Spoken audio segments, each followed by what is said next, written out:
Good evening, everybody. Hope you're all doing well.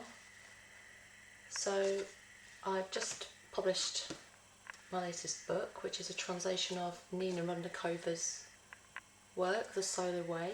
This isn't the cover that's on the book that's being published, actually. This is just my print copy. So, as promised in an email I sent out to some friends, I'm going to start doing readings from this book. You don't have to buy it, you can just listen as I go through the arcana. It's not such a weighty tome as the Meebs, so I will be able to get through this. The arcana are of quite a reasonable length. So tonight I'm just going to do an introduction to the book, which is devoted to Our Lady of Walsingham, where I made a pilgrimage in September for the first time, and Saint Seraphim of Sarov, who's a Russian Orthodox saint, and actually serendipitously he has his own church at Walsingham, which was quite unusual to discover. So with no further ado, this is the introduction to The Solar Way, and I've begun with a reading a quote from the Gospel of Thomas. I'm just going to remove hopefully not a beam from my eye, but maybe an eyelash. I have cast fire upon the world, and look, I am guarding it until it blazes.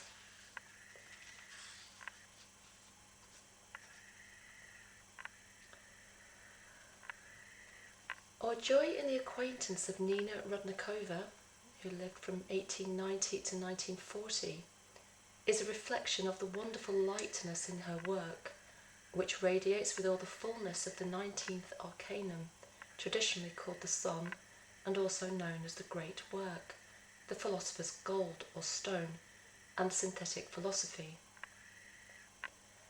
The rays of this light illuminate some of the most heavily veiled aspects of earlier related works, including that of her initiatory master and superior inconnu of the legendary St. Petersburg school of pre-revolutionary Russian occultism, headed by Geo Meebs.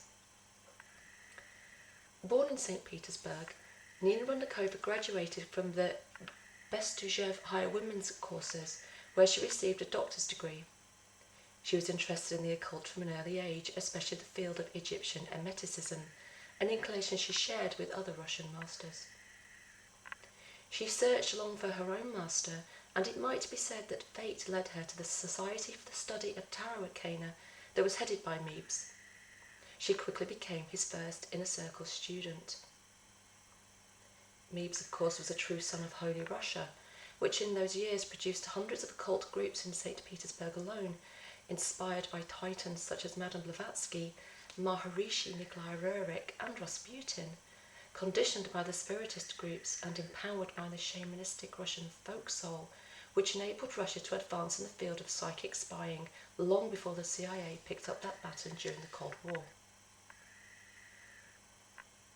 Even in early 20th century Russia, where occultists flooded to the court of the last Tsar Nicholas II like bees to honey, Meebs and his school were the flower of the intelligentsia, surpassing the knowledge attained by others who have long inhabited the realm of legends.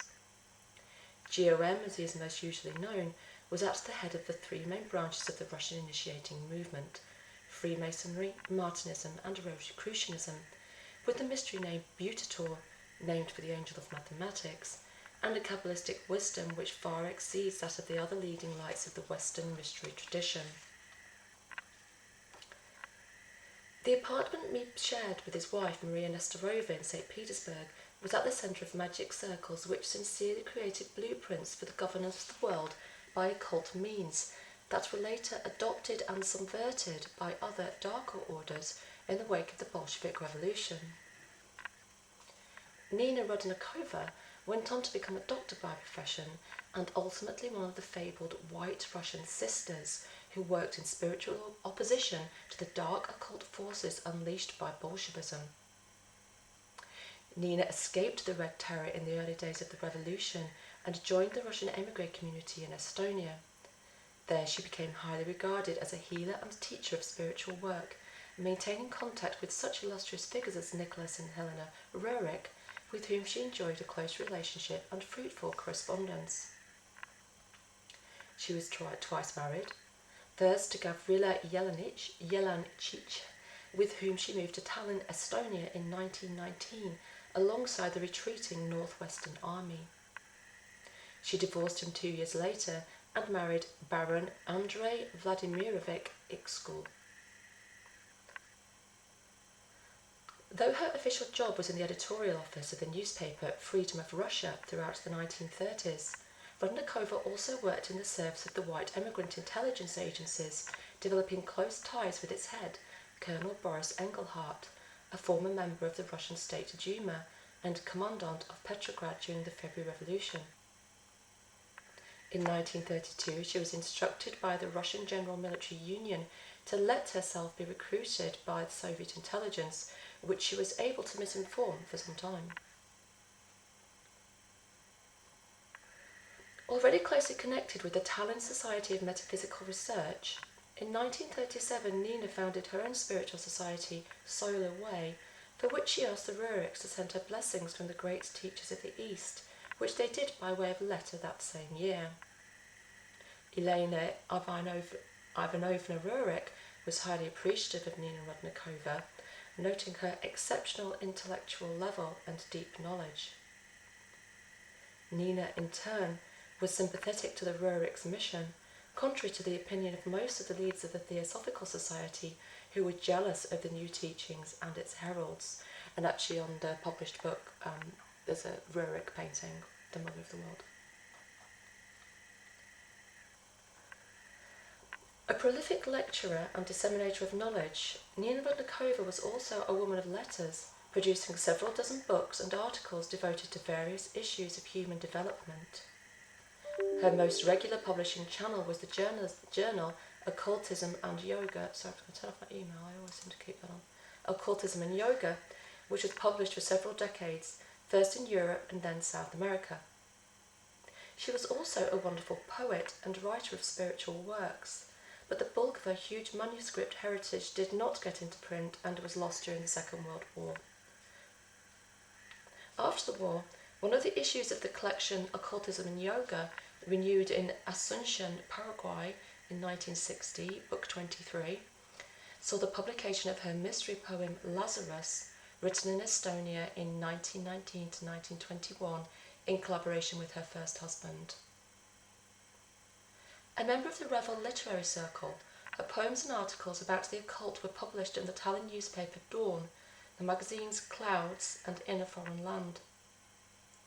Nina most frequently published her articles in the journal Occultism and Yoga, which was published for several decades, first in Europe, then in South America by Dr. Asiv, a follower of the teaching of living ethics. Extremely well connected with the leading occult circles of his day, Dr. Asiv was also on friendly terms with the Ruriks, who were also published in this publication. In 1936, Rudnikova gave a series of lectures at the Tallinn Society for Metaphysic Research, which later became the basis of her most famous book, Sacred Mysticism of Egypt, 22 Steps of the Initiatory Path.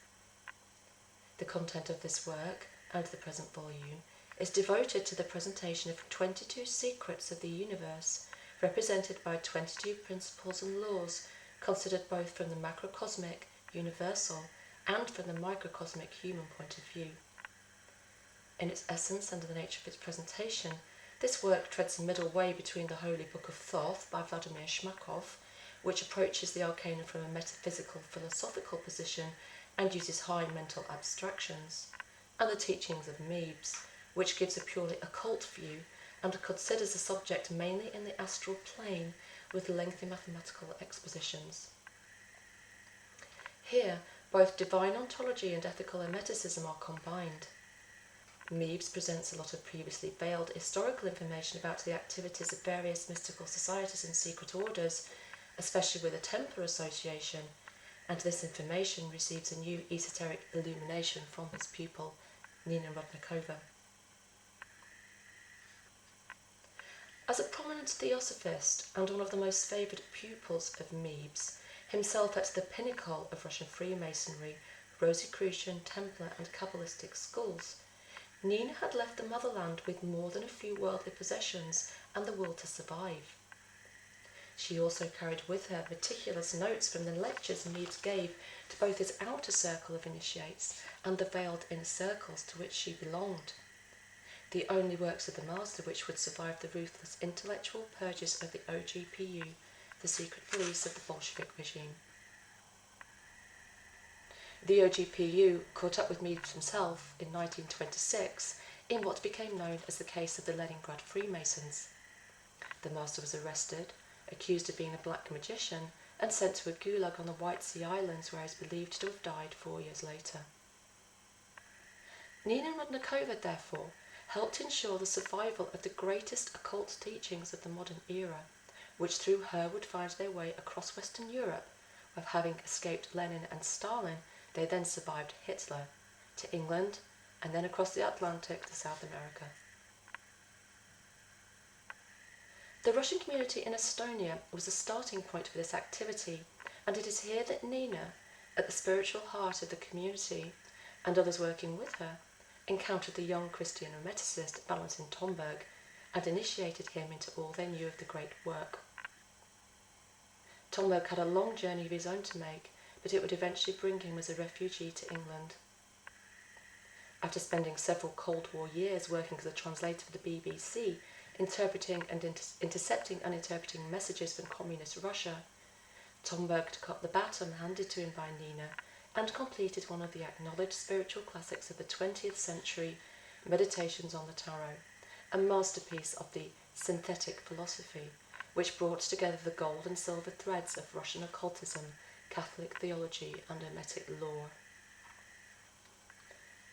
This book would be given to John Paul II early in his papacy by the maverick theologian Hans Urs von Balthasar, who wrote in his foreword to the German and English editions that Meditations on the Tarot was written by a thinking, praying Christian of unmistakable purity, who reveals to us the symbols of Christian Hermeticism in its various levels of mysticism, gnosis, and magic, taking in also the Kabbalah and certain elements of astrology and alchemy. Mysticism, gnosis, and magic, Tris Magistus. John Paul II would make it his mission to bring down communism, not only in his Polish homeland, but all across Europe, a mission he shared with the White Russian occultists, who formed a spiritual core of resistance to the terrible egregore of communism, which afflicts the world to this day. Whilst Tomberg brought the great arcana of the tarot to England and would become their most beloved exponent in the West, it was another friend of Nina, Katerina Zhezniewska-Zelenzev, who was given a copy of her Inner Circle notes, which she took to South America, and there they eventually took form as the Tarot Miners. Nina asked her friend to transfer the great legacy to someone dignified who would be capable of preserving the lessons for humanity. On that continent, by a series of serendipitous events and acquaintances, they would eventually be taken up by another initiate of Mebes, who'd escaped, the Martinist Nicholas Geerse, but they remained hidden from the English-speaking world until the publication of our translation in April 2020. Thus it transpired that the primordial tree of knowledge and learning, always rare, was almost but never quite lost to the mists of time. Our task is to ensure the revival of this knowledge from the obscure annals of history and its continued evolution for present and future generations.